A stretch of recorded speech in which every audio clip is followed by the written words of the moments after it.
women are getting the same opportunities as men and fighting against, there you go, and fighting against the forces of discrimination and tribalism and racism. But the single most important thing that I want to focus on is lifting up and identifying and working with and training the next generation of leadership, not just in the United States, but all around the world. And that's really the central goal of our foundation. It's going to be based in Chicago, my hometown, but we want to have projects, programs, partnerships, and digital networks everywhere. And I'm not just lending my name to the foundation, I'm going to be an active part of it. This year I've already met with young people like yourselves in Germany, in Indonesia, in Brazil, and then we had our first ever Obama Foundation Summit in Chicago. And I don't want to speak too long because I want to spend most of our time on questions, and Anshul is going to help to moderate it. But I did want to mention the reason I thought it was so important to do something in India. You've got the largest population of young people in the world, and that's a lot, so we might as well start big.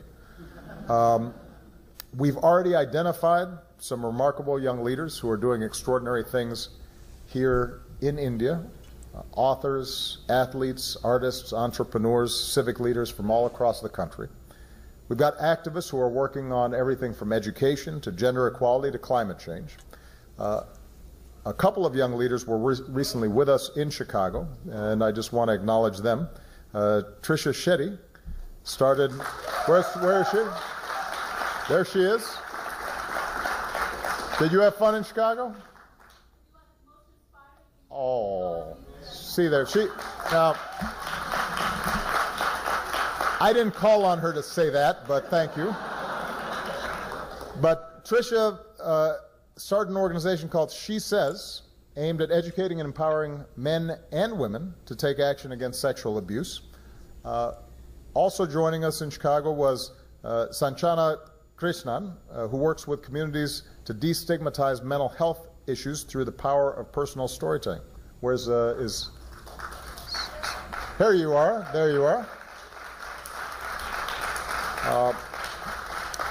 And here in India, we've got young leaders like Kuldeep Dantewadia, who's building, where's Kuldeep? There he is. He's building this country's first, what he calls Solve Squad, of 17,500 young people so far who are driving change at the local level all across India. So the point is that these young people are already showing the power that anybody has if they take the initiative and have the courage, as Anshul said, to drive change, to make a difference. And there have never been more powerful, more accessible tools for each of you to make a difference than there are today. And in fact, I would argue, and I mentioned this in my speech earlier this morning, there's never been a better time to be a young person. I mean, it's always good being young, by the way.